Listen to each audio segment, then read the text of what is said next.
Welcome to Power Hour. Greetings, everyone. Our viewers, Kaya, wherever you're watching this from. Special greetings to our members of the Apostolic Faith Mission, our bishop, the lady bishop, and the entire family. Saints all over the world where you're watching this from. It's a wonderful day namhlanje to have you. Let's start Dambama with Power Hour. Last week, we had our guest, umfundisi umhlongo, umfundisi Lungi M kanye nomfundisi Zulu. We had a good time. Siyabonga kakhulu for the comments and the feedback that we've given. We always try to incorporate our views enu nama suggestions going forward. Kodwa ke namhlanje siphethe ezinye ingcezu zikaNkulunkulu. Before I give them an opportunity to greet us, ngiqala ukuthi ngithanda ukudlulisa nathi disclaimer. This show is for Christians, made by Christians, and it's made for Christians. If you're watching this, be advised that Christ is the center of our discussion and a base of our faith. Whatever we say, we are guided by Christ. And the views that are expressed in the show here are individual views, not of the show or the church that we are representing. Anyone has the right to say what they believe, and you have a right of listening to what we are saying. Ngalawo maswike asithatha ithuba sibingelele igesi ethu yokuqala umfundisi udumengele kamfundisi MUZIWEYGWILI Nxumalo asibingelele mkhatshwa ubingelele aba viewers ethu ekhaya. Ngibingelele nonke abalaleli lapha emakhaya nawe mfundisi Dlamini neSondo lakhe Faith Mission nabafundisi abagcotshwe sinabe studio bonke egameni leshe Nkosi yamakhosi uJesu Kristu. Thank you. Amen. Siphinde sizoba ne legend show. It's not the first time lana. Usene license usevele nje sevela kungena e-studio athi namhlanje ngikhona ngoba sayiqana lento Bishop V Dube asibingelele. Sibelikhulu ngibingelele kuwena ngibingelele kubazalwane bonke kwi-Power Hour. Cha sikhona namhlanje ngiyambonga uNkulunkulu ukuthi we are back again, we are on action. Ngibingelela kakhulukazi ingceke esinazo namhlanje abagcotshwa bakaNkulunkulu. Amen. Angithi uyazi Bishop ukuthi we leave no stone unturned. Angithi uyazi. Hayi kuqhuma dalmete qhuma dalmete kuzozakala khona. Pendula amatshe. Wena ekhaya ufaka uhelmet ngoba kuzodumba imbayi. Then sibingelele umfundisi wesithathu umfundisi uSthembiso Zondo. Akadinga introduction. Awubingelela abalaleli umfundisi Zondo. Angibingelela abalaleli emakhaya, ngibingelele baba Dlamini kuwena ama 5 mission amahle. Sithi inkosi ayibusise ukufunda kwethu. Nkosi yami. Yeah. All right, bazalwane namhlanje we are looking at a subject that is it's exciting. Ngizalelwe esontweni mina ngakhulela esontweni. Ngasiniswa vele ngizalelwe esontweni. Yonke into yami nje vele into yasesontweni. There are certain things that when I was young sakhula sicabanga ukuthi wrong, but as I was growing ngabona sezenziwa, then ngaba confused ukuthi kwenzakaleni. And if I notice some of them masuthi uyayikhuluma manje abantu bavele bakuhleke. Njengenze example mina ngakhula thina kuma discussions nama debates esiba lawo sasikhuluma ukuthi kwaku-wrong ngani ukufaka ibhlukwe, and we have ama discussions for hours sibanga leyo nto ukuthi ku-wrong ngani. Manje ayisakhulunywa leyo nto, abazalwane sebesonta namabhlukwe bashumayela namabhlukwe. Now what's happening, into engifuna ukuthi siyibuke ukuthi ivangeli liyashintsha noma i-lifestyle eshintshayo noma sigcina sesithola olunye ulwazi, and then umzalwane ozalwe kumatshe ngoba uma mina kwi-generation yami ngiconfuse ukuthi thina sasibanga ibhlukwe sibanga namakhathi, kodwa manje ababishop abakhulu bashaya amakhathi. So uma ngase kuthiwa naleyo discussion manje abantu bangahleka because into nje si-outdated abantu abangasayinaki. So now I feel for umuntu ozalwe kwi-generation before eyami, yena I'm sure babe-arguisha ngezinto ey'ningi esezenzeka manje. Abanye bazi bathi lalingenje, abanye bazi bathi waphupha Ivangeli. There are a lot of things abantu abayishoyo. The question I have mhlampe siqale ngobani, siqale ngomfundisi uDube sithi nje is the gospel really changing noma ikhathi nje ishintshayo? What is happening for this? Angibonga kakhulu sibalikhulu ngaleli thuba osiprovide lona. You know, this is a very challenging show, and I think abantu need to expect something that is challenging. One of the things I want to say, ngalesikhathi, one verse that does not exist that people have used, one song that does not exist that people have used, give me that old-time religion. That thing of giving me that old-time religion is what is destroying the church today. And if we don't raise the bar, we are going to tell abantu, a person who stand in the pulpit and smash other people instead of preaching the word of God. I've listened to a lot of people ayomala pulpit and start to criticize everything that other churches are doing, every pastors are doing, and this person ashayela izandla kuthiwa umama usibanibani uyashaya. Akukho verse alishayayo, ushaya uqobo levangeli. So that is what is destroying the church today. Ukuthi umuntu ayome stage angashumeli izwi kaNkulunkulu kodwa ashumele lento esiwa ngaphakathi kuyo. That is why I always say verse will never make you survive. Ngiyazi ukuthi ningalwa nami, a lot of people bashone neverse lingabasebenzelanga. It's the principle that works. And then we need to explain to the generation ukuthi iprinciple ikusiza ngani, because if you are grounded with principle, then you grow. I think we'll talk about the younger generation. Egcwele enkonzweni namhlanje, you can see the reality ukuthi the older generation bafuna ukuhlala nje bodwa bakhonze ngalo ndlela yethu yabona, outdated. I must say that it's very outdated. So then bese kuba nathi you know, kulamabandla kube ngathi sikhuluma isingisi. It's not because, it's because of the change of times. Let me say this, the truth will never change. The people will change, the era will change. It's only the gospel that does not change. The real gospel, I mean the real verse, not the old-time religion. Yeah. Ngiyakuzwa Bishop. Mfundisi Zondo, nasona Ivangeli kwenzakalani yini? Wena, what's your view on this matter? Yeah, mhlawumbe izinto ezimbili nje engazisho. Akusona isono ukushintsha imethod, kodwa isono ukushintsha imessage. Imessage nemethod akufani. Indlela esikhonza ngayo nalento esikhonzayo. Two, kunomehluko phakathi kwaNkulunkulu obhaliwe. Kunomehluko phakathi kwaNkulunkulu obhaliwe noNkulunkulu ophilayo. Ngiyamsaba umuntu ozogijima ngoNkulunkulu obhaliwe kanti uNkulunkulu ophilayo akekho. Uba Dube uyahleka. So mhlawumbe umzalwane osekhaya ulalele noma umuntu olalele la. Sandelwa abantu ngizothini uma sisakhula emakhaya, mhlawumbe kuma sekenze kunawasele sisakhula emakhaya bese isibumbe inkomo.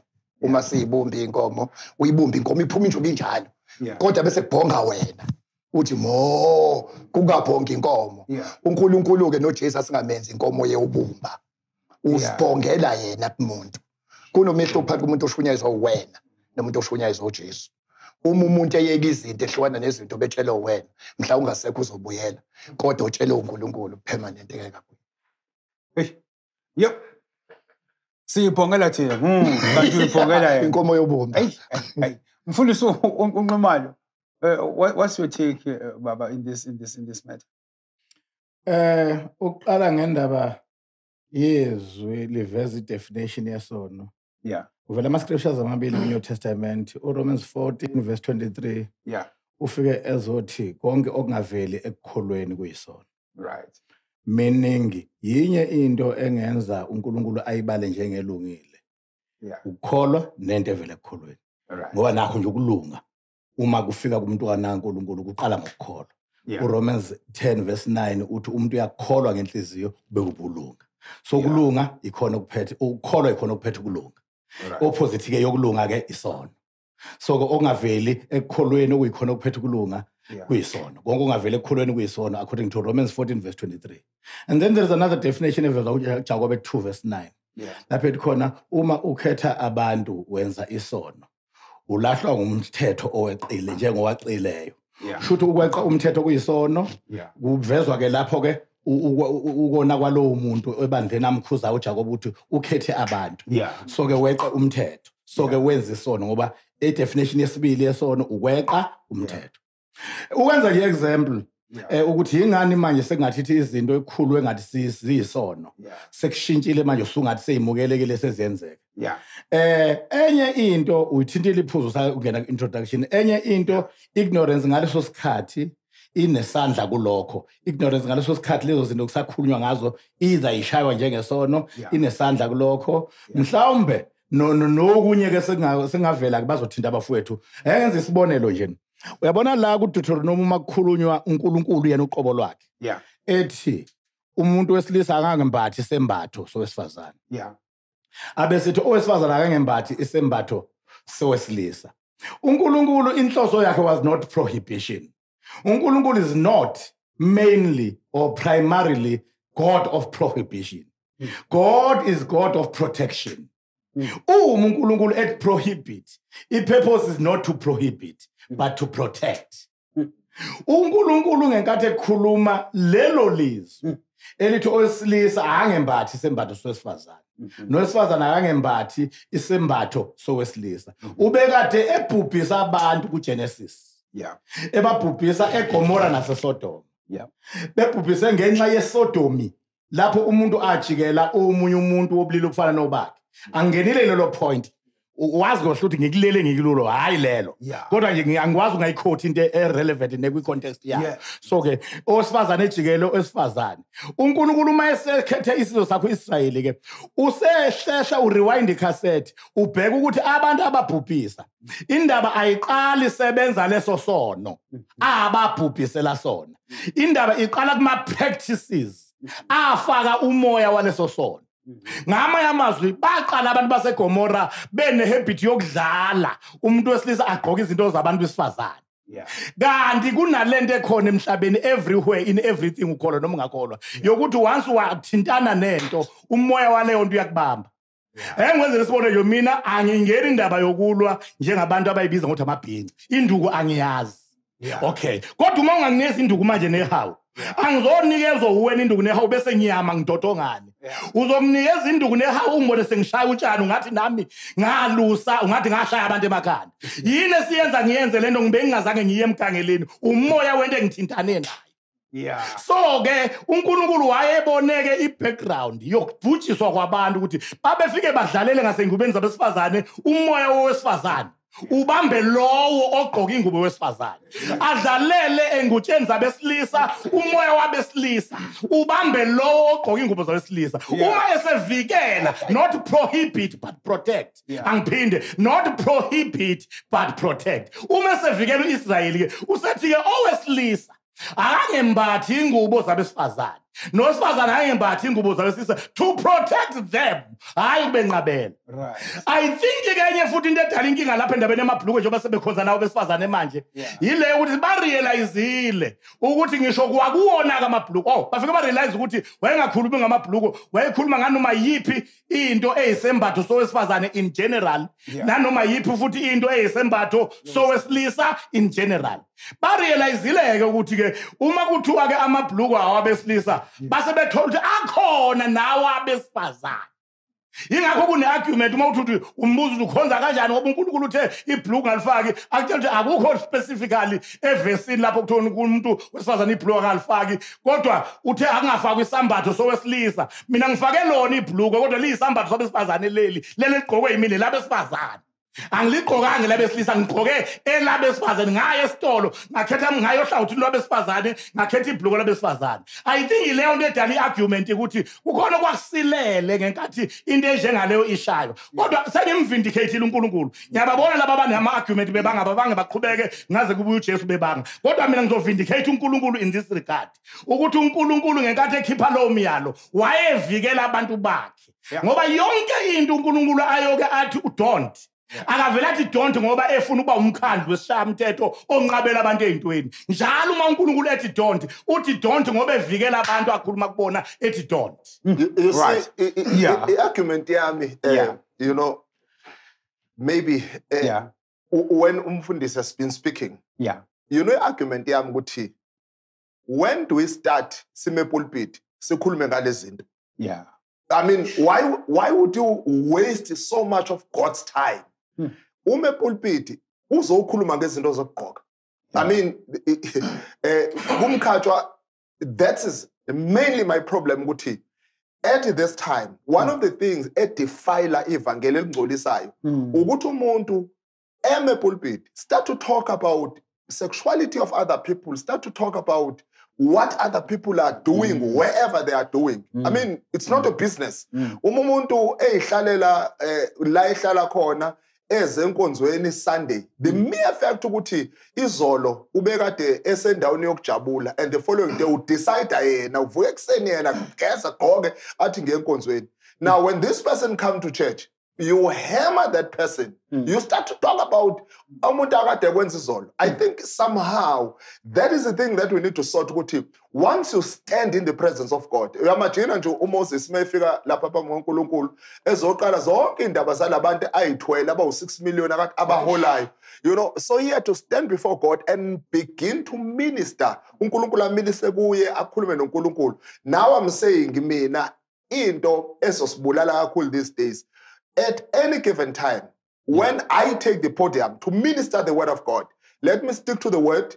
And angikhohlwa ukuthi kini benihlabile no umhlabo ukuphi, you know, uhalela inyama embuzi wena nje uzokhuluma ngendaba zomhlabo lahla yeka abantu nembuzi zabo wena hlala evangelini nasevesini ekuzokwenza ukuthi siphile siye phambili. Mhlawumbe nje to add lana ku Bishop into ayishoyo.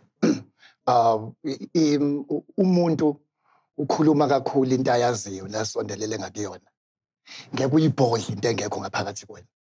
Umshumayeli ubhodla into egcwele kuyena. Ngeke ngiphuza amahewu ngibhodle iCoca-Cola. Mawudwela uNkulunkulu definitely uzombhodla. Yeah. Mawudwela indaba uzobhodla indaba epulpit uphethe imic. Mawudwela ikete ezincane yonke into uwikho uzokhuluma ngalonto. Umuntu ukhuluma ngokuchichima uJesu usho njalo uyibeki. This is simple.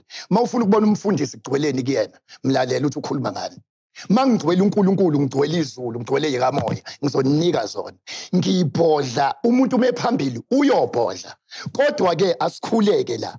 Yonke into ekhunywa umuntu from president kuya kumuntu osemjondolo umfundisi kuya kwiasha ukuze uphole ungakhubeki. Yonke into ekhunywa umuntu inyama ukunika inyama. Njoba ngikhuluma nekhanda elikhulu nje la ngikunika inyama. Kafishi kodwa ugadeke ufisha udliwa namathambo. Futhi mangizokhuluma into ezokuhlaba musu ukugxeka amathambo uzolahle nofishi. Noma ufishi umnandi ungawungcavaza uzongcavaza namathambo. Wonke umfundisi ophila phansi komthunzi welanga ukunika ufishi. Idla inyama ubeka amathambo eceleni. Ispeech sika president idla inyama ubeka amathambo eceleni. Esekhanse as long as kuumuntu okhulumayo idla lokho kudlekayo uye kokungadleki. Okugcina ke nje mhlawumbe ngci engakusho okunye. Kulento uBishop V Dube besixoxa ngayo ukuthi uJesu uyinayiti. Apostle uJesu uyinayiti thina siwukotini. Uyozufe ungakazi ubona ukotini udlula inayiti. Njoba sama Christians, the word Christians means to be Christ like. Senza lento uJesu ayenzayo. Mina ngisoze ngakhuluma ngoma gay no lesbian. uJesu engakaza akhulume ngalonto. Oh, okay. uJesu akaza akhulume ngebhlukwe nekhanda lami elikhulu. Never. Ngisho ngajuluka ngibe manzi. Uthula ukuthi yini ukhuluma into uJesu angayinakanga. uJesu uphilile bekhona labo bantu wabaziba uJesu. Wena uphisi uyabanaka. uNkulunkulu izinto uzenze ngamabomu. Ungakhohlwa ke mfundisi njalo ukuthi obuthaka udala uNkulunkulu. No strong udala uNkulunkulu. Omuntu udala uNkulunkulu nomfishane. Othandaza athi baba, nothi baba. Badala uNkulunkulu bonke labo bantu. Ugadi ungahluleli uzuhlulele nezinto uNkulunkulu azenze ngamabomu. Mfundisi Dube manje masitsho njalo sikhulethela sithi kunabantu abasingcolisela ivangeli. Abanjani? Abasingcolisela ivangeli nje phela sikhule kusho njalo ukuthiwa isibani bani uyangcolisa ivangeli. Yabona ke lento seliyonakala ke manje ivangeli seliyamosheka. Sikhule thina kukhulunywa ngenkambo kuthiwa ngiyayithanda inkambo yalomfana. Mayisebheka eceleni kuthiwa liyonakala ivangeli wavele walingcolisa. Sinawo amandla okulingcolisa nakulona. Mhlambe i-question enkulu ukuthi evangelini what is the standard ekufanele sisilandele se-gospel? Silandele i-standard sabani? You know, I like it. I repeat this again ukuthi siphila ngesikhathi se-COVID-19. Where there is no church. where there is no standard from the church. Yeah. And the only standard ekufanele siphile ngaso it's Christ Jesus. Yeah. You know, so umuntu ungamhluleli. One, iproblem yethu esiyenzile ukuhlulela abantu ngenkonzo nangamasonto. Yeah. Ukuhlulela abantu ngetheology noma nge-church dogma. And I believe ukuthi we need to move away from that ukuze I can imagine ukuthi ubuJesu uyaphila physically kulezi insuku esiphila ngazo. I can imagine ngabe ugqoka kanjani. I can imagine ngabe uhamba ngahlobo lolu lwemoto. Ngabe uhlala kumuphi umuzi. But you see now iproblem yethu sifuna ukuthatha isikhathi esiphila kuso. Well, which is not a problem. Usibeke ngesikhathi uJesu ayephila kuso. These times will never be the same. Yes. I mean, uJesu wanyukela entabeni okhuluma nabantu abawu-5,000. I cannot shout mina njengomfundisi uZondo njengoba Nxumalo, you know, abakwazi ukumemeza ematendeni. You know, that's another thing that we need to understand ukuthi emzimbeni kaKristu, you know, ngiyafisa ungelinye ilanga you know sibe nalolu hlobo lwabantu ngiyakuphinda lokho abagibela epulpit bagibela abantu. That is not the gospel. Standard sevangeli is not measured by anybody. In fact, we cannot even measure nangoba ubhengu. Sithi kusekhona ubaba ubhengu, you know, abantu bese begquma bethi ubaba ungithi. No. We cannot measure ivangeli ngalokho. Asibe kuJesu njenge line yethu ozosiqondisa. That is why I believe ukuthi angakushonga ezweni lakhe asikiyeke asingazakhela amavesi. You know, it's very good to analyze ivesi, but you know, one of the things yakasho babu NJ when we talk on his last days wathi kukhona ikhathi engafanele ngabe ngixolisa ngaso la ngashumayela khona ivesi nevangeli ngalithola ukuthi mase ngihleli phansi ngilifunda liyona lento ebengisho epulpit. And many times sifaka ama emotions ethu sifaka ingqondo yethu phakathi. We want to convince people, so instead of people being convicted by the Holy Spirit. Amen. Yes, mfundisi Nxumalo. Ngiyabona nawe uyashiselwa ngalapho ukuthi umkhathi. Angwelitelwa kakhulu. Yeah. Cha impost yezinto ezibanga umsindo nama-argument emabandleni. Right. Izinto eziku-outer court ngokolimi lwethabanekele. Izinto ngoba umuntu unobuthathu. Kuno-spirit man umuntu wangaphakathi. IBhayibheli limbiza futhi ngokuthi umuntu wokomoya. Noma liphinde lithi umoya, small letter M. Bese kuba khona umphefumulo onjenge umxhumanisi ngaphandle nengaphakathi. Bese kuba umzimba. Impost yezinto ezidala umsindo izinto othola ukuthi eyithintana nomzimba noma nokugqoka noma ke ne-surrounding yomuntu. Most angeke uzwe kahle ama-argument emaningi abhese ekutheni uNkulunkulu utheni ngento ethinta ingaphakathi lomuntu. Most nje izinto ze-outer court. Ngwenzele futhi isibonelo ngoba ngifuna ukuyiphika lento singalokhu lezi zinto ekuyizona ezakhulunywa. Angifuni space lokhu sigeneralize niyiqonde ngqo. Okunye kwakho kwakushaywa kulisonto lami naye uDlamini lo ngoba umfundisi uDlamini lona kahle kahle sisontile isikhathi eside kulesonto lakhe. Namanje usenayo lenswebu yakudala ngoba intshebe usayishile nathi ngiyayibona. Sama-5. Okunye kwakushaywa ukudla inyama yengulube. Okay. Ukudla inyama yengulube kushaywa bathi ngaphambi kwami kuba ngisindiswe kwakushaywa ngisho ukuphuza amahewu bethi uthi utshwala ubiyekile kodwa usemngceleni utshwala. Lokho kwamahewu nje kuzolinganisa okwamahewu ikufana nama-extremes okushaya izinto abangena kuwona abafarisi. uJesu uzabazona nje abafarisi kwafike kube nomthetho kaNkulunkulu uNkulunkulu awubeke in black and white. Abafarisi bangagcini ngokukhuluma lowo mthetho baze bafaka wabama-extremes phezu kwalokho okukhulunyiwe. So ke lento yamahewu yayingena lapho bebeshaya izinto baze bakha ama-extremes abo. Yabona ngimangakulinganisela manje ngenkathi ngilithola iqiniso lezwi ngendaba yokudla sengithola ukuthi iBhayibheli u1 Corinthians chapter 10 verse 25 uthi konke okuthengisa esilaheni kudleni. Now usho ukuthi ngamazwi uma wena ufuna ukudla noma ufuna ukungayidli ingulube awucheck ukuthi kuthiweni epulpit ucheck ekutheni leli izwi lithini lithi 1 Corinthians 10 verse 25 konke okuthengisa esilaheni kudleni. And then you go uye esilaheni ufind out ukuthi ingulube ikhona noma yikho esilaheni iyathengisa njengokusho kwezi noma ithengisa. Uma uyifica ithengisa then usu exempted usuphasile ukuthi ungayidli ngoba iBhayibheli lithe konke okuthengisa esilaheni kudleni. That is the point. Manje laba babeshaya ingulube lalikhona leli verse even at that time. Kushaywa leyo ngulube. Kodwa ngoba ignorance yalelizwe ukuthi uNkulunkulu uthini ngengulube. Babe ngalazi. Bashaya abantu ongathothi abantu ababashayo ibona aba right biblically speaking. So most of the things abantu abashayelwa zona qale ngacheckwa ukuthi uNkulunkulu utheni ngaleyo nto ezweni. Coming to dress code okuyona ethusa umsindo yokushaya. I-dress code ayiqhamuki isingena phakathi neBhayibheli. Iqhamuka kusukela nje first instance umuntu ona. Umuntu akonanga wathula. Umuntu wona wayibona enqunu kade engayibona enqunu engakoni. Wana amaqede wayibona unqunu. Kade engayibona unqunu engakoni. IBhayibheli engakoni iBhayibheli wayihambaze ngenamahloni. Kodwa wanele wona wayibona uhambaza. Wayesiyagqoka wembatha amahlamvu. uNkulunkulu wamkhumulisa akugqokile. Wazomembathisa oku-approve uyena. That is the first portion and the first mention of a dress code in the Bible. In other words, uNkulunkulu uyakwazi ukushintshisa i-dress code. Akubeke akunikeze yakhe i-dress code. That cannot be theologically negated. Akekho umuntu ongadispute leyo nto. And then uma usuza la umama owathenjiswa umfana uthi uzokhula, umfana ukhulela wena uma esekhulile somnikeza wena ashade nawe. Lapha uThamari into sekushona indoda yokuqala, kwashona yesibili, wasekuthiwa lindela kungaphumeli ngaphandle ukuthola ngaphandle. Ulinda lapha uma usukhulile umfana uzothola. Umfana uma esekhulile akanganikezwa uThamari umfana. Uma enganikezwa wabona umfana ngilambile ngilinda iminyaka. Ngam esakhula lo mfana. Usekhulile manje still ukudla ngikuthole.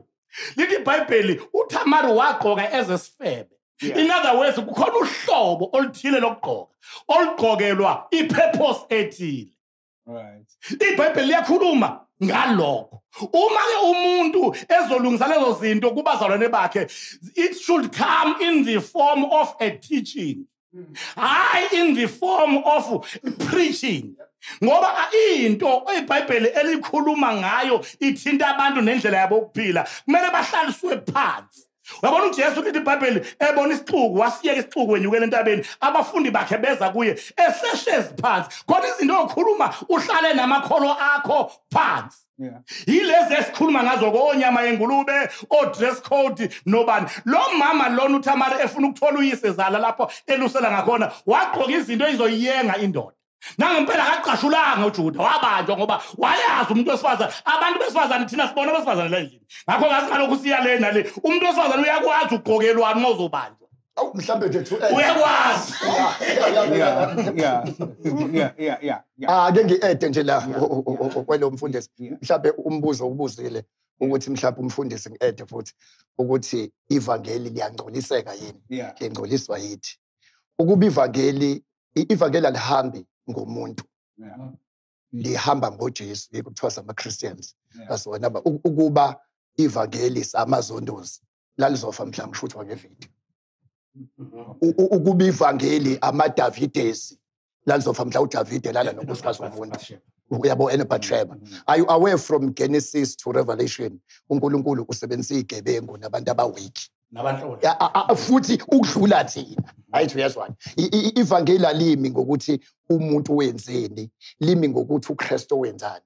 Yikho idemoni singalixoshi ngegama lethu kodwa uxoshwa ngegama lakhe. Ngoba mangathiwa silixosha ngegama lethu lithi iBhayibheli uthi akanasono alisho ukuthi unamanga wenza uNkulunkulu umqambi manga. Sengiqeda ke we don't see people as they are, we see people as we are. Kunento uNkulunkulu angayivuma ukuthi ubaba uDube ayenze kodwa uNkulunkulu ayinqabe kumina. Khona umuntu uNkulunkulu angamnqabela ukuthi agqoke ibhlukwe ngenxa ukuthi mase ligqokile uyabitshoza aza ufuna ukubukwa. Umoya ingcwele alinqabe kuwe ngoba ufuna ukubukwa. Bese wena uyoma epulpit baselwana umoya ingcwele wakhuluma ngebhlukwe wayesho kuwena ukuthi wena ama motives akha wrong. uNkulunkulu akabheki ukuthi wenzani, ubheka ukuthi ukwenzelani. Ungani mina ngahamba amatende umfundisi eshaya amantombazane lokho enihamba namantombazane ochorus lead oba yena uhamba nezinsizwa zodwa only to find egcineni ulala nabafana. Webani Inkosi ayibusise ukufuna Ueda lapha ubaba uZondo lapha athenda khona ukuthi khona into engangcatshelo umoya ingcwele komunye balinganisa ngebhlukwe. Uyazi ukuthi kukhona ibandla elifike laqala njengoba sishumayele noBaba uDlamini. Laqala amabhulukwe lavalele ngaphandle futhi eshayo pulpit. Lathi somewhere along the way lashintsha. Ngizothi mina uyazi ibuyela phela ibuyela kulokho okwakwenze uNkulunkulu wenqabela isambatho. Ngoba laba bantu ekade kushaya amabhulukwe ingqondo yabo yazi enye into all these years ngamabhulukwe. Uma ungase lo muntu umshintshe umgqokisa ibhlukwe esaqhubeka ekholwa definitely uzokwenza lento ibhlukwe lalishayelwa yona lisashaywa. Mina ngizokutshela amakholwa amabili angafani. Uyabona amakholwa awuthela iqala ibandla lisungulwa. Ibhlukwe laligqoka umuntu wesifazane from ground up.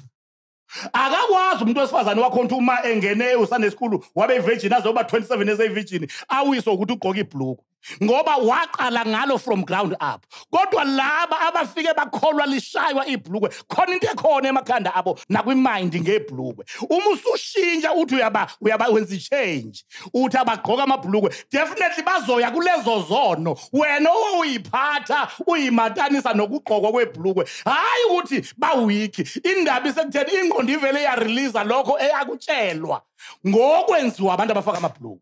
So ke bengizothi mina abantu uma befundisa umhlambi abakhumbule ukuthi ngenkathi usumfaka enye into ingqondo ibifakweni qala ngaleyo nto. Uma usufuna ukumshintsha aqale kube ne period of deschooling. Deschool them qala ngoba impilo yonke isengqondweni. Ngisho ne character isengqondweni. Ingakho igama le character lobuqotho lithi integrity.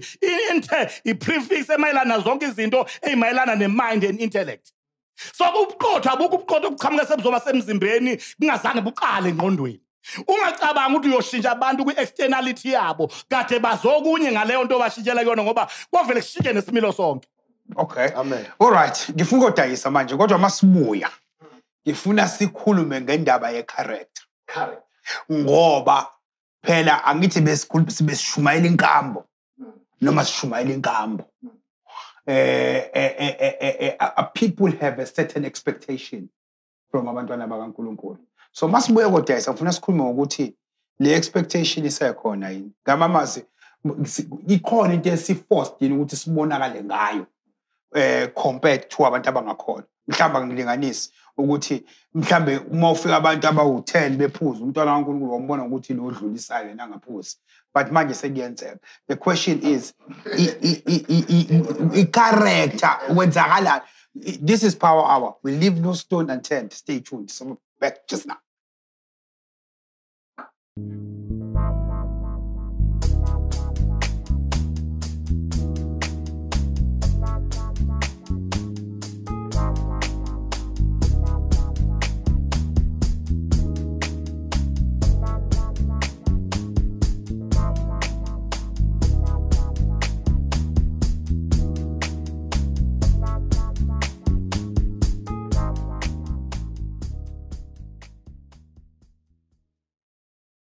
Welcome back.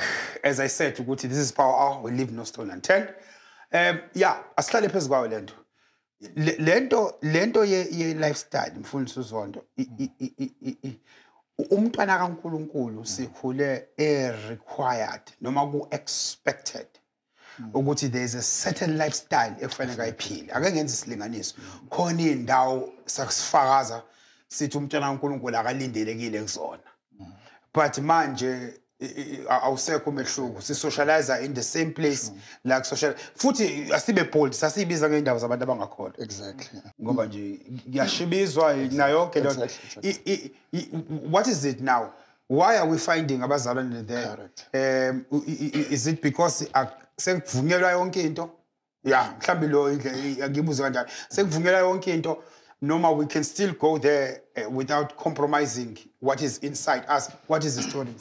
Yeah, mhlambe mfundisi ake ngiphume eceleni nje koJosaka ngoba sesiyayivala sesingena kwehot eshisayo. Yeah.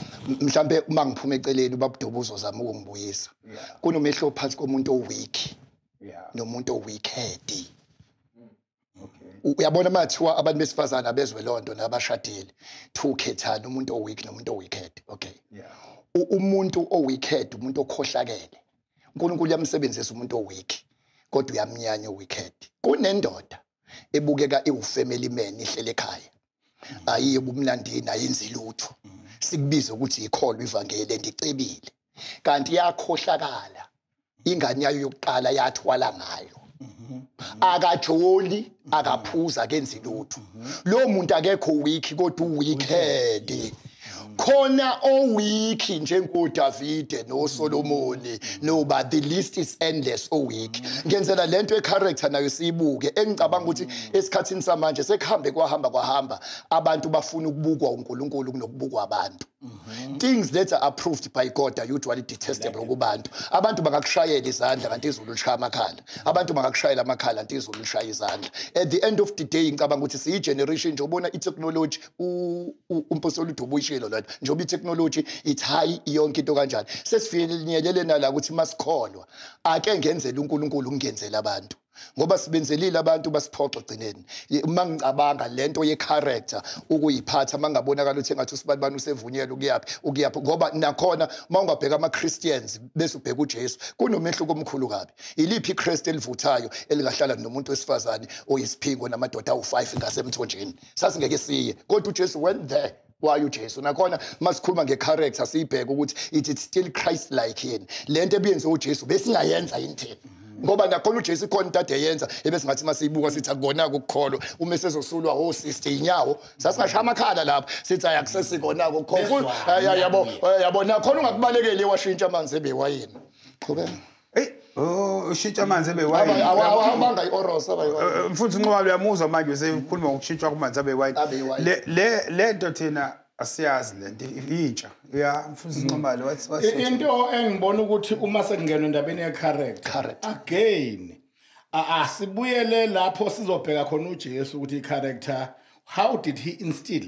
i-character kuma disciples akhe onginjalo nakuthina sonke esilandela yena into ze character same like lezi kade ngiyithinta ezithinta externality yomuntu azingabe ilethwa emakholweni ngokushunyayelwa ayilethwe ngokufundiswa izinto ze character ngoba akhonto esinkayo isinke kanti ishunyayeliwe when you preach it comes from the heart to the heart but when you teach it comes from the head to the head uma zokhulunywa ngecharacter khulunywa ngezinto okumele zithi sink into your head not your heart bese yehlele enhliziyweni kodwa iqale yasinka ekhanda ngoba icharacter kufuneka kube into ehlezi kuwe ohamba nayo ezobe isikwazi ukushape ke ilifestyle yakho icharacter nje soyiqala lapho indaba yawo lapha ikhona ayingilanisele indaba le yokuphuza ukuphuza lokhu lezi zinto esiyeke ukufundisa sayishaya in passing ngokushumayela sayikufundisa zonke manje ziyavela nesithembu lesi asifundisanga ngaso manje bayavela abafundisi abathethe isithembu nabazalwane zonke izinto ake ngibuyelele into okubefundisa ukuthi ake sivele sibuyele eBhayibhelini silifunde lonke sikhave onke ama-topic futhi ama-topic akhave wena nceke ebandleni lakho kungaze kukhuluma umuntu emsakazweni omkhulu noma kwisiteji sikamabona kude aqale into amakholwa akho azoyiqala ngaye ukuyizwa kanti wena kade wabanawo awusho lutho ngoba lento izokudalela inkingi ukuthi sekuqhamuka umuntu addressa into wena ongazange uthi vungayo uma sekuqhamuka umzweyigwili kwisiteshi esithile sikamabona kude eaddress indaba yesithembu athinta ukuthi izwi lithini ngesithembu mhlamba veze nepoint nje elithi isithembu alikho nelotho ivesi elithi liyisono uzoba neproblem ngoba mhlamba wena ubushanje ngesono kanti uma wawukhavile wawuzokhava onke ama-angle uvale onke ama-loopholes engilanisa indaba yotshwala nje uma beyikhaviwe indaba yokuphuza ukuthi iBhayibheli has never for once mentioned ukuphuza njengesono kodwa iBhayibheli did condemn ukudakwa kahle kathi iBhayibheli livele likhulume ngelevel ethile yokuphuza njengoba nasemgwaqeni kuma traffic cop akuboshwa noma ubani ophuzile kuboshwa umuntu ngokwelevel ingakho kunemshini abantu abafuthiswa yona ngoba akulwiwa nokuthi uphuzile kuliwa nelevel so ke abantu abazingceku abangisize ngento eyodwa abahambe bayokhava onke ama-subject ukuze thina sima kuma-shows nakumsakazo nakomabona kude singaqhathi amakholwa abo siwaqhathe nabo singaqondile ngoba sesa-addresse into yena angazange athi vungayo kodwa enabo for 20 years Niyalimosha ivangeli manje mfundisi uDube yabona ke manje ngiyatshela ke niyalimosha angithi lapho nje abase verse 5 verse 18 ibona abathi ningadakwa ngoba phela ngizoloku ngithi iBhayibheli liyakhuluma ngokudakwa alikhuluma ngokuphuza uma khuluma ngokudakwa abase verse 5 verse 18 uthi ningadakwa iwayini liyakhuluma ngokungadakwa kodwa alikhulumi ngokungaphuzi. Okay. Mhlawumbe ngifuna ukuthi again ngiyithathe ngibuyisele kwi character kwi foundation yobuntu. I'm glad ngoba ngoSeptember uzongimema ngizokhuluma ngemvuselelo yobuntu amongst us. One of the greatest problems ukuthi umzalwane lo sindisiwe uma efika kube enkandla ubehave kanjani. Ebese zositshela ukuthi yena usindisiwe. Okay, ubaba wami one of the greatest men engifunde kuyi character it's my own father who never went to church as much as we were Presbyterians. Kodwa kuyo yonke imizi la behanjelwe khona ihlobo ube nento yokuhambisa izipho kangakuba emgcwabeni wakhe kwakufakaza abantu abathi ubaba uDube ngathi ngishonelwe ngingenalutho waletha okuthize ekhaya. I've learned from that man. Angifundile kulamadoda ame pulpit ashumela evangeli afike ekhaya umfazi wakhe. Afike so ibandla esiphila kulo kahle kahle has lost character nobuntu. Amabandla esiphila kuwo we want to follow character kababa MUZIWEYGWILI and you forget about your own father okuzalile. You know sometimes I say in church uma wakho nobaba wakho bangayidakwa kangakanani kodwa okukhumbula ukuthi okubalekile baba yiqanda elakwenza waphila musubagxebe igobo londo elikulethile emhlabeni. So I believe ukuthi ivangeli kusafanele silibuyise thina silibuyisele ekutheni kahle kahle ivangeli akuyona lento ukuthi ozoyithola usume lapha usuyizwa ubaba uDube uMUZIWEYGWILI engathi into entsha. Kunezinto eziningi ezifoundation esanikezwa zona emakhaya esilahle thina qobo lwethu uma sifika le evangelini. Kanti wayithini umpostoli Paul ethi ngiyawukhumbula loyo moya owangena kuwo ngokubekwa izandla ugogo wakho waphinda wabekwa izandla uma wakho namhlanje lowo moya uphila kuwe. Now misunderstanding yethu ukuthi once sasindiswa ugogo no mama they value nothing kuwena wena umuntu obalekile. That is why I always say don't come to me uzothayida ngemali enuka isono enganike abazali bakho. Ugogo wakho uma wakho uhleli lapha ekhaya uwele umuzi uzonikela kumina uzungithengele nemoto. You have no character, you are not saved, you are fit for hell. Uma ngabe wena uzokwazi ukuthi uma wakho nobaba bakho ngoba bayidakwa awunike kubo okweshuma uzokuletha ebandleni. It doesn't work like that. Asithathe ibandla silibuyisele kuma foundations.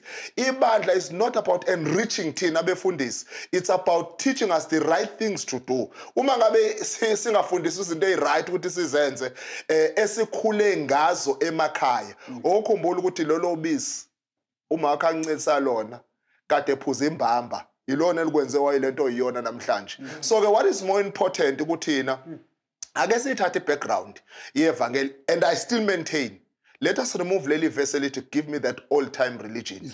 You know one of the things confuse abantu we African people we are too extreme. Mangithi wa extreme ngalendlela ukuthi once wasindisa udinaya ngisho abazali bakho ukuthi uvunyelwe iBhayibheli ubadinaye ubaphika abazali bakho just because wena you are born again, you have moved to a certain level yokuba born again. You know mhlambe ke soxoxa ngelinye ilanga ukuthi labelungu enikhola ukuthi balethele ivangeli bangake kubona bayibiza ngabapostoli bangabona bayibiza I know them saying I'm pastor so and so but thina ke sisibiza apostles sisibiza ngawonke amaga. We are too extreme. Nasevangelini we've been too extreme salahla ijuice yokuthi kuyini ukuba umntwana kaNkuluNkulu. It start with the spirit of ubuntu. Let us go back there. Nalapho njalo umxoxo ukudinaya abazali uthi wena ngoba ukholwa iBhayibheli.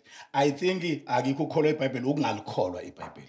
Ngoba iBhayibheli is very clear ngendaba yabazali nomntwana. Yes. Exodus 20 livela cace bha ukuthi yazisa uyihlo nonyoko. Libuyele kwabaseFirst chapter 5 lizothi umyalo oqala lo onesithembiso. In other words it's both in the Old and New Testament ukuthi ukholwa noma ungakholwa yazisa ukhulisa uyihle nonyoko, and it is a promise of long days. So ke uma udinaya abazali sewusilisiwe, I think into okungafuna ukuyikhiphe nje ingabalwa ukufaka iBhayibheli leyo nto yakho yokudinaya abazali, ngoba lona kunoba ligunyaze ekudinayela abazali lingavele likuthume ekubaziseni abazali. The Bible says that. Wow. So Zondo, nawe uyayichitha ivangeli Elidala uthini now? Yeah, uNkulunkulu.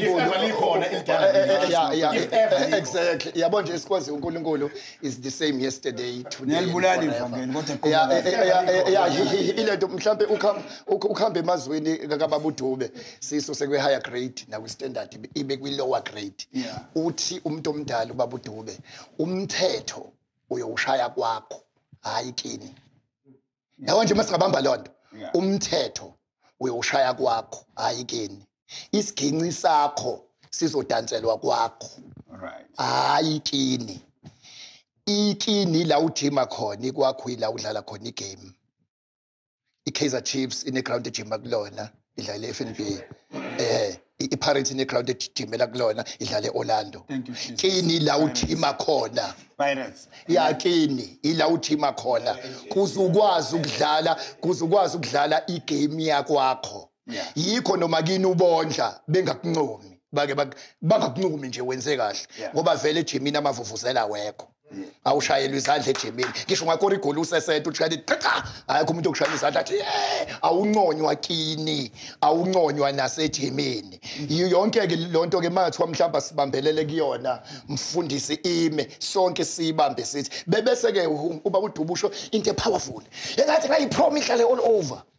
Leyo buntu kaSeptember engathi angayenza ngempela ngoba enye into engizathi sixabanise noNkulunkulu ukuthi mawukholwa bese ufuna ukuba ingelosi kanti ingelosi unazo no unazo nje nenamba mina awucaba mina sengizenza ingelosi khona ingelosi enekhanda elikolo ayikho uNkulunkulu into ayifuna nje ukuthi siba abantu uNkulunkulu edala wena wayidala umuntu yini umuntu yilento umuntu omdala uBaba uDube ayishoyo umuntu into enobuntu masingafuna ubuntu okugcina ke mawusufuna ukuphila kamnandi ubambe la uma ngabe wenza intembi kuwe alikho icala elingako lenzile kodwa once wenza intembi komunye umuntu usuzobeka icala lakhe mangingashaya imoto yami mina lapha eminyango ngithatha isanto ngiyiphikise phili imoto yami ngiyishaya qhamuka amaphoyisa athi azongi-arresta ngwakhombisa imoto yami le ngeke amaphoyisa angenze lutho khona mangashaya ibhayisekile lo munye umuntu amaphoyisa angangibopha masibuyela kulento yotshwala umuntu omdala akade yisha iveza yonke into kanjani uyazi ukuthi mawuphuza kunomuntu omephuzile athatha ingane zakhe athatha unkosikazi wakhe aphe bekuthiwa kudala awudakiwe umnandi umehluko manje abantu bebephuzela ukuba mnandi kudala manje baphuzela ukurape nokushaya. That's a different.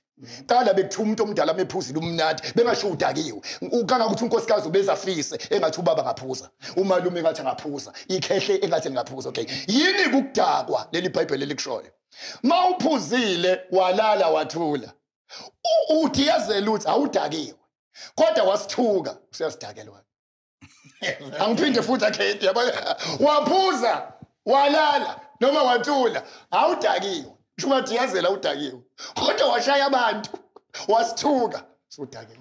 Ngifuna ukuthi umfundisi uDlamini ngingene kulethi ngoba ufuna ualign ukuthi nangathi ivangeli sesingcolisile. Kunalento ukuthi niyalmosha siyalmosha ivangeli. Ngifuna ukubuza ukuthi ivangeli lakhe abantu bevangeli noma lakhe abantu babantu. So that is why uma ukhuluma ngami njengomfundisi uDube uzwa abantu bethi siya kwaDube, which is totally wrong. And that is why I want to challenge noma umuphi umfundisi oname ibandla lakhe ngegama lakhe noma what iDube ministry. I want to challenge them. I want to challenge all those people who come out and say I've got VUSI Dube ministry, I've got Ban ministry. We'll go there because it's another chapter. And that is how we've defiled the gospel, including mina engizalelwe press uma ngihamba la ngiyibiza ngokuthi cha thina sabe se press thina samaswidi sobani. And that is what Ivangeli has created. Sasuka ekubeni abantu bevangeli ngoba asifuni ukulidadisha ukuthi ivangeli liyini. And we don't want to put uJesu as the standard of the gospel. And that is why we move away from one generation to another generation. Well, the history of the church started with the Romans, and it moved to the, with the Catholics, and then it moved to Amajalmani, and then it moved Ngama 40s, Nama Evangelical, and then it moved after that. We have charismatics, and those are the eras ebe ishintsha, but the people ababambi evangeli abakaze bashintsha. And in the wrong ukuthi mawucabanga ukuthi umdala njengami ubambi evangeli oyokusho pulpit njoba desha ubaba uMUZIWEYGWILI usuqala ukusho izinto epulpit okufanele ngabe uzishe ebandleni lakho uzisho kubantwana bakho now uzozisho. That is why ke kube nalabantu ekuthiwa awukumeme ebandleni lakho aveshaya akahamba oshaya ehlathini lehle likhona ngoba abantu bala bazilento eyabaletha la bafundiswa la. And that is why it is wrong sasikusho nasekuqaleni ukuthi cha mawufuna umnikelo omkhulu ubiza usibani bani, cha mawufunela ukuthi abazalwane bazukuthi biza usibani bani. Never. Ithina esimose ivangeli asilibuyisele endaweni yalo manje ngoba sekufuna sibhale umfundisi uNxumalo sikhule thina sithi uyaphi kubantu abangakholwa umuntu omusha nje Elisha nabantu abangakholwa nixoxana nomuntu ongakholwa yini enikhuluma futhi sizisho ukuthi ubumnyama nokukhanya kuhlangana yini ukhuluma nabantu abangakholwa ukuthi ungaze uyohlala ngifuna ukusha igama lemigaqo ungaze uyohlala emigaqo lothiza uhlala nabantu abangakholwa kushawa 3 ekseni nikhulumani ngoba lento izobuyela ku John 8:32 and 36 wethi umanimi wethu Jesu umanimi emazweni ami niyakulaza iqiniso neqiniso liyakukhulula. I think lento it boils down to irresponsibility ezinceke kubantu kuzimvu abazilosile la bekhona emabandleni ukuthi ake izwi ake lidliwe yizinceke kuqala izwi lidliwe umhlambi ngoba yonke lento esikhuluma ngayo lapha ikhaviwe ezweni. Take for instance i-companionship ngoba le part lena osuyithinta manje it's an aspect of i-company yekholo. And i-company yekholo imensioniwe iqalwe lapha kuZaga 18 verse 24 kwathiwa umuntu wabangani uyazilimaza no matter ukuthi umngane okholwayo noma ongakholwa. In other words nje companionship into kumele uthi uyenza ubuyenza with caution. Ngisho ungafika usindiswe bese uba nomngane ebandleni okhonza nalo nabasindisiwe still ukuba nomngane kufuneka uwenze with caution. Uye lapha ku 1 Corinthians chapter 15 verse 33 kuthiwa bad company corrupts good morals. Still company ine effect kumuntu selokhu kwathi inhlobo umuntu uyashintshwa uhlobo lomuntu ahamba nalo. Thatha Elisha ordinary as he was eyilusela inkomo zakhe owathi uma ithintwe njengemenklu Elijah wavela wayothatha inkabi wayibasa zonke wazosa zonke wamlandela. Few years down the line usenza ama miracles aphindwe kabili abenziwa uElijah ngoba company will always affect you. Yingakho ke manje uma usuyazi indaba ye-effect ye-company isililo 3 verse 20 uzos understand ukuthi sithini uma sithi uhle ukuba umuntu athatha ijoka ebusheni bakhe bese lithi makahlale yedwa athule la uNkulunkulu emthwesa lona. Ingane ebusheni kuthi umuntu akahlale yedwa ingoba kuqonda ukuthi ingqondo yakhe ayikabibikho capable ukuchoose the right type of company. Uzongena kumuntu ujwayelane nomuntu kanti uzokudestroy ngoba izinto ezizokulimaza usathana uyibeka edepho yomuntu omngane wakho noseduze kwakho. So ke ake siye lapha ke in the case of ukuhamba kwekholwa liya kubantu abangakholwa. Lendi kabili khona amabandla afike afundisa amabandla abazalwane bawo ngediscipleship. And ngeke ufundisa amakholwa ngesoul winning nange evangelism nange discipleship bangathunywa labo bantu uwe futhi ukade bafundisa baye kuzizoni ngoba izona zila endlini zilapha phandle.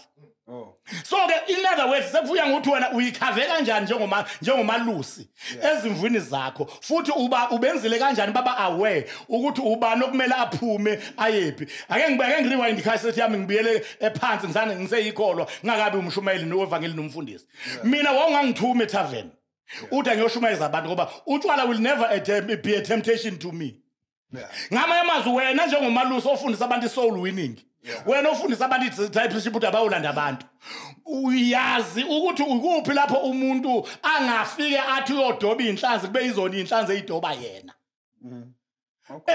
hayi ukuthi kumele abantu badisregardwe njengabantu esibahlulelayo as abantu abanobulephero cha umuntu ongakholwa asimthithi njengonobulephero ngoba ngeke ukwazi ukumzuza umuntu uma umthatha njengonochoko kodwa kusuka kunaleyo nto yokuthi yiya for a purpose ngoba yonke into yenza ingena purpose it ends up it destroy wena ngisho ngabe ubukela isophi ngisho ukuthi ubukela iprogram ethile yiba nepurpose ngokubuka kwakho leyo ungabi umuntu ongena purpose ngoba umuntu who does not live for something will die for anything even spiritually bafaka kanjalo kabantu ngoba bangena kunoma yipi into bese befela noma yini kusho ukuthi ngamamazwi nzwakele nawe uthi singaskema nabantu abangakholwa well I think mina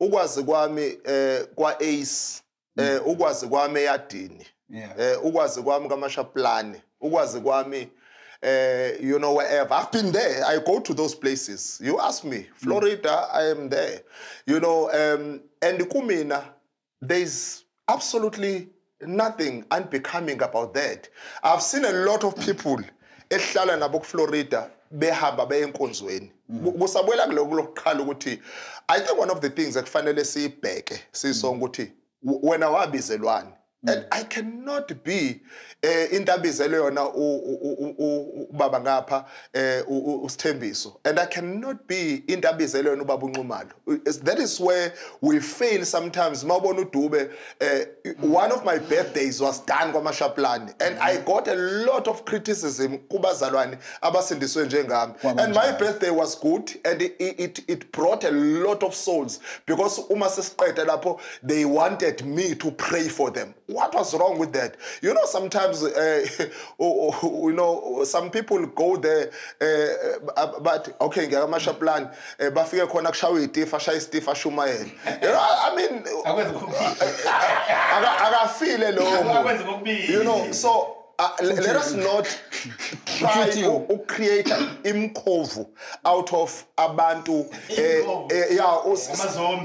amazombi sibe imkhovu kaDube it doesn't work like that it has got to be uJesu nje kuphela you know silandele yena abe standard sethu ngaso sonke isikhathi it goes to a point all the time ukuthi let us not judge laba abantu I'm citing my own father that I believe ukuthi izinto azenze emhlabeni ziyamqualify ukuthi abe umntwana kaNkuluNkulu as much engazange aphakamise isandla sindiswe njengami wafana le ndoda ayisisiphambane noJesu eyathi kuyena engathi mawusufika embusweni wakho ungangikhumbula bakhona abantu abanjalo and let us not expect ukuthi abantu bazokholwa ngendlela we're not the same church we're not the same denomination kukhona abantu abazokhonzela phansi kwesihlahla kodwa baya ezulwini kube khona abantu abazokwakha amabhilidi amakhulu mhlambe nabo futhi baya ezulwini kukhona abantu abasindisiwe bayigqokela amabheshu njengami ngoba ngiyalithanda ibheshu ukuthi ngamukela ivangeli angingezi ukuthi nge-heritage day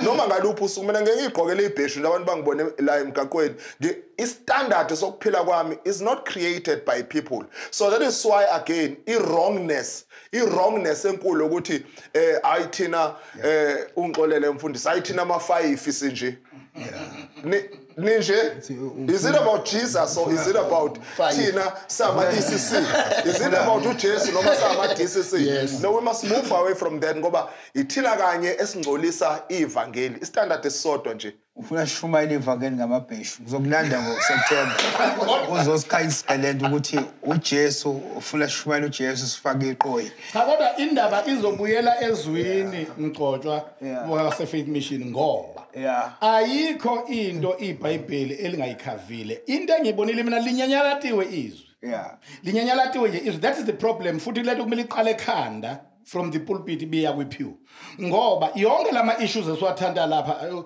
uma bengathiwa sinikezwa ke ama hours awu5 sesiwashe scripture to scripture ngokuthi lithini iBhayibheli ngemoral code lona ke iBhayibheli lithini ngemoral code lithini iBhayibheli ngokuthi bezocaca ukuthi akudingi ukuthi kube neargument ngale part ngoba livele liqedile lona and the word has got a final say uke wathi babudube ngaseqaleni kuyashintsha lokho abantu ababiza ukuthi ivangeli kodwa the truth will remain the same ivesi alishintshi iqiniso alishintshi awangilinganisa ngale ndaba leyo tshwala ngeke ukwazi ukushaya ukuphuza ngoba thina njalo mhlawumbe ngemonth end senzisidlo enisidlo senza ngewayini hawu nisenza ngani isidlo senziwa ngewayini isidlo sengisho mana isidlo nje isidlo kuba ibread and wine uma ufunda uAbraham eyakuMelchizedek uMelchizedek wanikeza uAbraham bread and wine uyabona so ke ingakho mina ngiclarify lapha lela verse ukuthi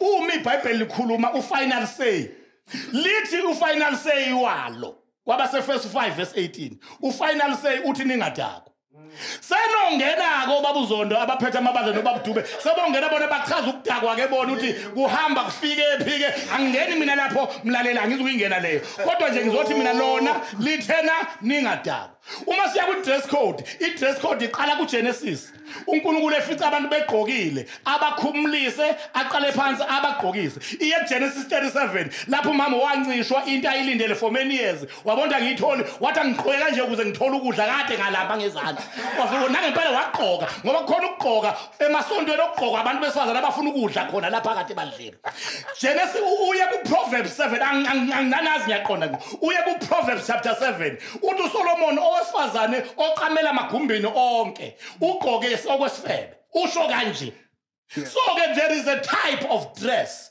emenshiniwe yiBhayibheli iproblem ukuthi lifike lingaziwa nayithina abaholi iBhayibheli so bese thina abaholi we find ourselves at loggerheads ngoba ama-argument ethu siwenza based on our ideologies ethu mhlambe oku-other side akazi iBhayibheli ngale topic nalona ophikisayo naye akala bobabili kulwama-ideologies abo izwa kuyilona ne-final say abanalo angiphethe ngoNkulunkulu ophilayo angiphethe ngoNkulunkulu ophilayo akhulume ngayo ubaba Zondo siye kuNkulunkulu obhaliwe kuphela uJesu ukhuluma ngomoya ongcwele onguNkulunkulu ophilayo emakholweni ofanele ngabe uyena ngempela ke obeka ibandla kwilevel yokuthi likwazi ukuba ne same unity and understanding uthi uJesu umoya ongcwele uma esefikelene uyaqondisa izwe ngesono lese sikhuluma ngaso namhlanje uyoqondisa izwe ngesono uyabona ngokuba ngiyakubaba ngaba amazwi uMongcwele will make it clear both to the leaders and followers ukuthi okuyisono nakhuya ezwini khulunywa ngakho kulokhu lithi kulokhu ukuthi nakuweke uma kuya ngokuthi into engabhaliwe aqondise ngesono uMongcwele manje kwayena uMongcwele ungathola ukuthi kwamanye amakholo khanje iminyaka akungaziwanwa naye kwazi uNkulunkulu obhaliwe akaziwa ophilayo kubona that is why mfundisi ngifuna ukuthi ngicizelele kuleli engalisho na last time Befundis, go to Bible school if the opportunity will allow you. Go to a university if the opportunity will allow you. Kuyingozi ukukhuluma ngehistory ungakazi ufunde ngayo. And in the week kuthina abantu ababazalwane ubona abantu abafana nami abahamba ngobizo bengafundanga njengomphostoli Paul elithi iBhayibheli wabizela ukuthi akahlale phansi ukhona umuntu ozokuthatha through asivume ukuthathwa through whether sithathwa through ibandla lethu eline Bible school noma sithathwa through a reputable place la sizofunda khona ngezwi likaNkulunkulu ngoba we are not going to argue ngezinto zikaNkulunkulu zevangeli singazange sifunde ngalo ziclear eBhayibhelini and that is why you cannot be accepting ama doctorate lawa ungazange uyenze thesis let us be taught ukuthi thesis siqala la senza lokho ungafuni ijazi elibovu ungazange ulifundele all right this is power hour. We leave New Stone and 10. Sesiyavala manje. Impela amatshe engiwabonile qhubhuke yaphezulu. Asivaleke manje. Let me get your closing remarks. in just 1 minute. But with my remarks, I want to ask this question. As a pastor, no, as a man of God, or as a leader, whatever name you want to use, but as a leader, yeah, whatever name do you feel, Zondo, you have a responsibility, you upile a certain level compared to equal, little ordinary? Yeah, into engiyilwelayo mangikhuluma ngami ngakhuluma ngomunye umuntu ayikho into engiyilwela nje ukuthi ngibe yimi igoli mangiyofasta ngifastela ukuba uPaul uNkulunkulu wadala uPaul wagcina lapho angifuni ukuba uDavid ngengoyena angifuni nokuba uJesu iphekile ngisisaba sengihlabela ngilwela ukuba yimi mhlazane ngafinyelele kubeni yimi I think uNkulunkulu medala mina wayengaqondile ukudala lo muntu engimlingiselayo wayidala mina mhlambe in short sengiqeda sibuza umbuzo owodwa sabafundisi ibandla emakhaya ukuthi yini into eyodwa ongangitshela yona hayi zo million ezo 100 eyodwa uNkulunkulu athi meyenza ayenzela amakholwa odwa angabenzela abantu abangakholwa uthi ngiphinda again show me one thing on earth into eyodwa athi uNkulunkulu meyenza thwale uyenzela abangcwele akabenzela abangakholwa ilanga maliphuma sonke oxygen sonke ulwandla libakhafula abangakholwa lamukela abakholwayo pho thina yini silosiba nama topics na yonke into ukuthi singaya yini kwabangakholwa yini mawumisa itekisi ungaqala uqalaza ukuthi amakholwa odwa yena la kodwa uyagolokotela phakathi makuphakwa kina ubuzi ubani ophekile uyadla yini mase sekunoJesu simphethe ulokubheka ukuthi uyapi kanti thina sifuze bani ubani oyisimlingiselayo at the end of the day Mfundisi MUZIWEYGWILI, your closing remarks. Njengoba uthi umuntu akaphawule ngaye njena it's a goal kimina lokho kusho ezwini mayithi uPaul wabaseKorinte I die daily indaba yokuthi usindisiwe is progressive akuyona into initial and final it's initial and continual so ke udaily lona usho ukuthi izinto engiyibonayo mina uthi angafi ngakuzo usuku nosuku akube khona ezifayo kuyaqamba kushaya leso sikhathi esokubonakala kwenkosi esiyilindeleyo mina sekubonakala ukuthi ngihambe nemark ngilibalo ngasemuva ngathi press on towards the mark ebengiyibekile noNkulunkulu angibekela lona as a goal hayi cha ukulinga ukini nansi amakhola uthi angedlula noma ngwedluli nami angizokuyingena kakhulu leyo kodwa leyo ukuthi uKristu angafuzeka kanjani ngizibona ngisele kanjani mangithi ngibheka umqulu ngibheka lokho kuyistandard sempilo yomuntu okholwa uJesu yilokho kuyigoli. We leave no stone unturned. I die daily. What do you say? One of my great desires, ukuthi one day my daughters will stand up and say, Ubaba has been a person of influence empilweni zethu.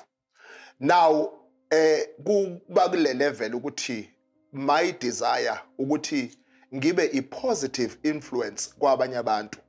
I pray ukuthi ngingaba umuntu ojudge abantu. I must continue to love them. Ngibathanda abantu be right, ngiyabathanda noma bedakiwe. Ngibathanda noma befake iphandla, ngibathanda noma befake ikhumba. Ngiyabathanda abantu, uNkulunkulu gave me that ukuthi nje ngothando lwami must attract abantu. Kodwa bangaba attracted kumina, give a positive influence ngiba attractele kuJesu. Ukuthi how I do it, uNkulunkulu yedwa owaziyo. So ke ukuthi nguVusi Dube onjani, it doesn't matter. That is why kade ngithi ngiyumzalwane nje hayi mina ungangithola noma ikuphi ngiyasazi ivumelwano sami noNkulunkulu but let me say ngingafa ngelinye ilanga ngibe a person of positive influence oyowenza ukuthi abantu bathi ngelinye ilanga nami ngiyathanda ukuthi ngisondele uNkulunkulu ngingene ekhaya lami ezulwini. Amen. Oh wow, this is Power Hour. Thank you very much saints for tuning in. Thank you to our panel.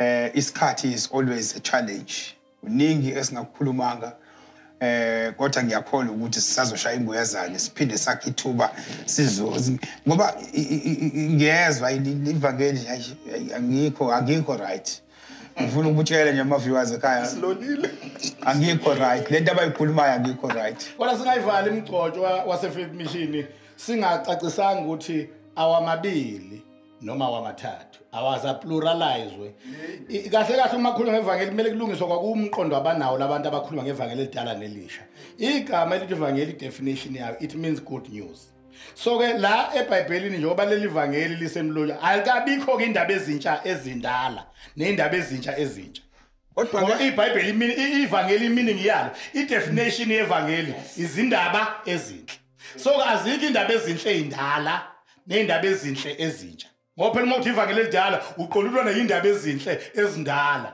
indaba ezinhle ezintsha there's no such thing as indaba ezintsha ezindala no new good news no old good news ayikho into enjalo mhlawumbe nje mfundisi nje angisekelijikayo elilodwa la hlala noNkulunkulu uyoba nepeace hlala nezingane zakho mawujwayelane naye ube nokuthula hlala noNkulunkulu khona okuhle kuyawufika hlala noNkulunkulu uzoba nepeace hlala nezingane zakho amakholo uyophathwa ikhanda amakholo abangumbala lento engasekho eBhayibhelini hlala nabantu uzophathwa ikhanda uzokwazi inkinga hlala noNkulunkulu uzokwazi isolution ube nepeace to our viewers nibazwile bayisho lento evangeli labo lento ethi beyichaza I'm looking forward to meeting you again in our next broadcast sizoqhubeka nale topic sithi ku-expanda.